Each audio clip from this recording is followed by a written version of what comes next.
आज देवरिया कांड के 4 में से 3 आरोपियों का हिसाब हो गया। धीरज पटेल, ऋतिक यादव का हाफ एनकाउंटर हुआ।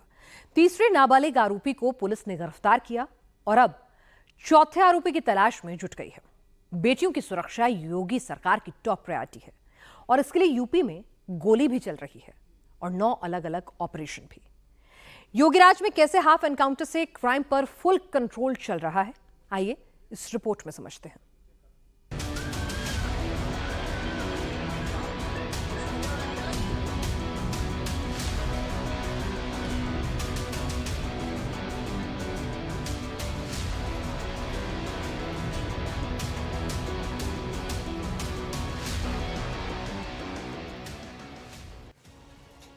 स्ट्रेचर पर लेटा हुआ ये धीरज पटेल है।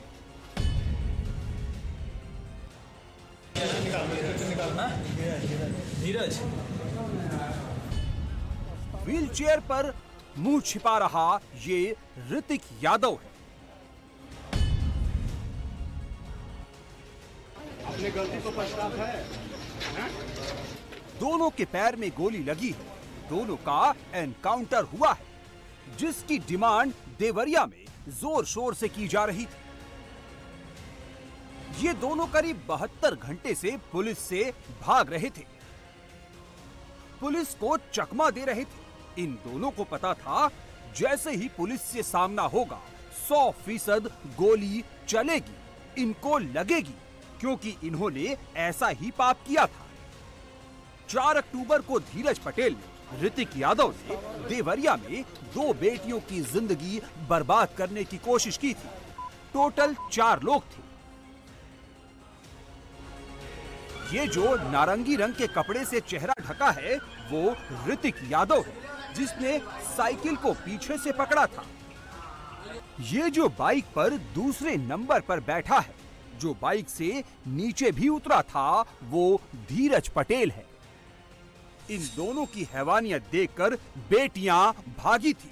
सोचिए, अगर ये चारों बेटियों को पकड़ लेते तो क्या क्या हो सकता था।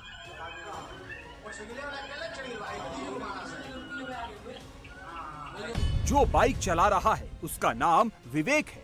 ये अभी तक पुलिस की गोली से बचा हुआ है, लेकिन ज्यादा देर तक छिप नहीं सकता। ऐसा नहीं है, सामने से स्कूली छात्राएं आ रही थी तो एकदम से इनका प्लान बन गया छात्राओं को पकड़ने का, बल्कि ये लोग इसी प्लान से आए थे। कौन बाइक चलाएगा, कौन सबसे पहले उतरकर बेटियों को पकड़ने जाएगा, कौन आसपास लोकेशन को देखेगा, सब पहले से तय था। इसीलिए चेहरे ढके गए थे। जैसे ही प्लान फेल हुआ, चारों भाग निकले।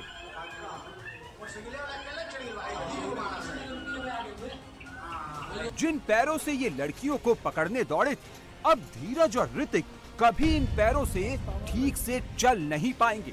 ऐसा ही हाल विवेक का भी होगा। 4 अपराधियों में से 2 का हाफ एनकाउंटर हो गया। एक नाबालिग भी इसमें पकड़ा गया। चौथा अपराधी विवेक अभी फरार है। छेड़खानी की घटना घटित हुई थी, जिसका वीडियो सोशल मीडिया पर भी वायरल हुआ था। इस संबंध में थाना तरकुलवा पर अज्ञात अभियुक्तों के विरुद्ध एफआईआर दर्ज की गई थी। विवेचना के क्रम में इन अभियुक्तों की पहचान की गई। आज यह सूचना मिली कि यह अभियुक्त सिरसिया मार्ग पर कहीं जा रहे हैं। इस सूचना पर हमारी टीमें सक्रिय हुई और उनकी घेराबंदी की गई। अभियुक्तों द्वारा पुलिस को देख करके उनके ऊपर फायरिंग की गई। पुनः पुलिस के द्वारा जवाबी फायरिंग में जो कार्रवाई की गई उसमें 2 अभियुक्तों के पैर में गोली लगी है और दोनों अभियुक्तों को यहाँ जिला अस्पताल में भर्ती कराया गया है। अभियुक्तों के नाम ऋतिक यादव और धीरज पटेल हैं, जो मूल रूप से बैकुंठपुर थाना तरकुलवा क्षेत्र के रहने वाले हैं। देवरिया में जो हुआ था उसके नतीजे की ऐसी ही उम्मीद धीरज, ऋतिक, विवेक और चौथे नाबालिग साथी ने बेटियों के साथ गलत करने का प्लान बनाया था, लेकिन इनको उम्मीद नहीं थी इनका वीडियो बनाया जा रहा है। वीडियो वायरल हुआ। सीधे लखनऊ से योगी आदित्यनाथ के ऑफिस से एक्शन का ऑर्डर आया। पूरे सिस्टम को सुपर एक्टिव मोड पर रखा गया। उनको रोकने का प्रयास हुआ है। वो मोटरसाइकिल लेकर के भाग गए। पुलिस अधीक्षक देवरिया को मैंने फोन करके ये कहा है कि जो लोग हैं उनको टेस्ट किया जाए ये दोपहर की घटना है और ट्रेस करके और जो भी उसके लिए उत्तरदायी होगा उनके खिलाफ कार्रवाई की जाएगी। पुलिस को ये केस जल्द से जल्द सॉल्व करना था। ये चारों आरोपी अंडरग्राउंड हो गए थे। इनकी लोकेशन को ट्रेस करने में 72 घंटे जरूर लगे, लेकिन उसके बाद गोली चलने में देर नहीं लगी। चारों को पकड़ने के लिए 5 टीम बनाई गई थी। स्पेशल ऑपरेशन लॉन्च किया गया था। धीरज पटेल और ऋतिक यादव दोनों कंचनपुर से सिरसिया गोठा मार्ग के पास छिपे थे। जिस दिन बेटियों के साथ गलत करने आए थे, उस दिन भी ये लोग चेहरे पर कपड़ा बांधे थे। एनकाउंटर के बाद भी अपना चेहरा छिपा रहे हैं, लेकिन इनका चेहरा पूरी दुनिया को देखना जरूरी है। धीरज पटेल और ऋतिक यादव के पास से 2 देशी तमंचा और कारतूस मिले हैं। देवरिया योगी आदित्यनाथ का गढ़ है। गोरखपुर से देवरिया की दूरी महज 50 किलोमीटर है। यहाँ कुछ भी होता है, सीधे योगी तक बात पहुँचती है। और जब बेटियों के साथ अपराध की बात हो तो योगी राज में सबक मिलता है। ऐसा सबक जो हर पल याद दिलाता है। यूपी में बेटियों के साथ गलत करने की सोचोगे तो क्या होगा। ये दीपक उर्फ मुल्ला है। फिरोजाबाद में इसने नाबालिग बच्ची को अपनी हवस का शिकार बनाया था। 24 घंटे के अंदर ही पुलिस ने गुनाह का हिसाब कर दिया।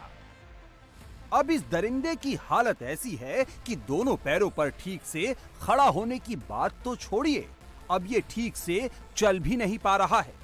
हाफ एनकाउंटर के बाद पुलिस को इस दरिंदे को उठाकर वैन में बिठाना पड़ा। एक घटना हुई थी थाना शुक्राबाद में, जिसमें एक बच्ची के साथ दुष्कर्म की घटना हुई थी। उसमें पुलिस कल से लगातार प्रयासरत थी तमाम सीसीटीवी फुटेज और उसके आधार पर। उसमें एक व्यक्ति की पहचान पुलिस के द्वारा की गई थी, जिसको जो विक्टिम से भी दिखाया गया था, उसने भी उसकी पुष्टि की थी। इसका नाम दीपक उर्फ मुल्ला के रूप में उसकी पहचान हुई थी, जिसकी पुलिस बहुत ही सरगर्मी से तलाश कर रही थी। सूचना मिली थी कि वो इसी क्षेत्र में कहीं छिपा हुआ है। इस दौरान पुलिस जब यहाँ से गुजर रही थी तो अचानक उसको देख के पुलिस ने जब उसको रोकने का प्रयास किए तो उसके द्वारा पुलिस पार्टी पर फायर किया गया है। पुलिस के द्वारा जवाबी फायरिंग में वो इंजर्ड हुआ है। उसे तत्काल यहाँ से उपचार के लिए भिजवाया गया है। बाकी से अभी और विस्तार से उससे पूछताछ की जाएगी। पुलिस ने आरोपी के पास से एक तमंचा, एक खोखा और 2 जिंदा कारतूस बरामद किए हैं। छानबीन में पुलिस को पता चला है कि आरोपी दीपक मुल्ला हिस्ट्री शीटर है। साल 2021 में एक व्यक्ति के गला काटने के आरोप में ये जेल भी जा चुका है और अब पुलिस ने इस दरिंदे को इसकी सही जगह पर पहुंचा दिया है। आरोपी को मेडिकल के बाद जेल भेजा गया है। यूपी के औरैया में भी बेटी के साथ दरिंदगी हुई थी। 6 साल की मासूम के साथ रेप को अंजाम देकर दरिंदा फरार हो गया था। बच्ची को सुनसान इलाके में अकेला छोड़ गया था। कुछ लोगों ने बच्ची को उसके घर तक पहुंचाया था। इस दरिंदे का हिसाब पुलिस ने 6 अक्टूबर को ही कर दिया था। जिस पैर से वो दरिंदगी को अंजाम देने के बाद फरार हुआ था, पुलिस की गोली उसी पैर पर लगी है। 2 तारीख को बच्ची से रेप हुआ। पुलिस ने आरोपी की गिरफ्तारी के लिए स्पेशल ऑपरेशन चलाया। आरोपी की धरपकड़ के लिए पुलिस की 3 टीमें बनाई। दिन रात सर्च ऑपरेशन चलाया गया। आरोपी ने झाड़ियों में अपने कपड़े और तमंचा छिपाया था। 6 अक्टूबर को तड़के आरोपी अपना सामान लेने के लिए गया। पुलिस को आरोपी का इनपुट मिला और पुलिस ने एनकाउंटर के बाद आरोपी को गिरफ्तार कर लिया। आरोपी की पहचान बिहार के मुंटन के तौर पर हुई है। जब पुलिस द्वारा उनके साथ पूछताछ किया गया था, इनके द्वारा ये बताया गया है कि घटना में प्रयुक्त कपड़े इनके द्वारा एक खेत, घटनास्थल के बगल में एक खेत में छिपा के रखा है। प्रस्तुत कपड़ा बरामद करने हेतु अभियुक्त के साथ पुलिस मौके पर पहुंचकर तलाश कर रहा था। जिस समय अभियुक्त पहले से छिपा के रखे तमंचे से पुलिस के ऊपर फायरिंग किया। अपना जान बचाने के लिए सीखे हुए तरीके से पुलिस भी जवाबी फायरिंग किया, जिस पर अभियुक्त का दाहिने पैर पर गोली लगी है। अभियुक्त मंटू कुमार यादव को इलाज हेतु हॉस्पिटल लेके आया है, जहां पर उनका स्थिति सामान्य बताया जाता है। यूपी में महिला सुरक्षा में सेंध लगाने का काम कोई भी करेगा तो उसका अंजाम यही होगा। योगी का मैसेज क्लियर है, इसलिए योगी की पुलिस फुल एक्शन में है। इस वक्त महिला सुरक्षा को लेकर मिशन शक्ति के तहत यूपी में 9 अलग अलग ऑपरेशन चलाए जा रहे हैं, जो अगले 90 दिनों तक चलेंगे। हर ऑपरेशन 10 दिन तक चलेगा। इसकी शुरुआत नवरात्र के साथ ही हो चुकी है। सबसे पहले महिलाओं और बेटियों के साथ होने वाले साइबर क्राइम के खिलाफ ऑपरेशन गरुड़ चलाया जा रहा है। अगले 10 दिन एसिड की अवैध बिक्री और वितरण के विरुद्ध ऑपरेशन शील्ड चलेगा। इसके बाद अश्लील सीडी, डीवीडी, किताबें, साहित्य सामग्री की जांच, बरामदगी और जब्तीकरण के लिए ऑपरेशन डिस्ट्रॉय चलाया जाएगा। इसके बाद बाल आश्रम और बाल विवाह को रोकने के लिए ऑपरेशन बचपन ऑन होगा। फिर लापता और गुमशुदा महिलाओं की तलाश के लिए ऑपरेशन खोज चलाया जाएगा। मनचलो और छेड़खानी के खिलाफ फिर से ऑपरेशन मजनू चलेगा। महिलाओं के नशा मुक्ति के लिए ऑपरेशन नशा मुक्ति चलाया जाएगा। ऑपरेशन रक्षा चलाकर अवैध स्पा और मसाज पार्लरों पर एक्शन होगा। ऑपरेशन ईगल चलाकर महिलाओं के खिलाफ अपराधों में वांछित अपराधियों को पुलिस पकड़ेगी। इसके अलावा यूपी में पुलिस का ऑपरेशन लंगड़ा 24/7 ऑन है, फुल स्पीड से चल रहा है और अब इसका इम्पैक्ट भी नजर आने लगा है। ये फिरोजाबाद की तस्वीर है, जहां एनकाउंटर के डर से ये अपराधी खुद ही व्हीलचेयर पर बैठकर सरेंडर करने के लिए थाने पहुंच गया। अपराधी ने अपने टी शर्ट पर अपने गुनाह का पोस्टर लगाया हुआ था और भविष्य में गलती ना करने की कसम भी खा रहा था।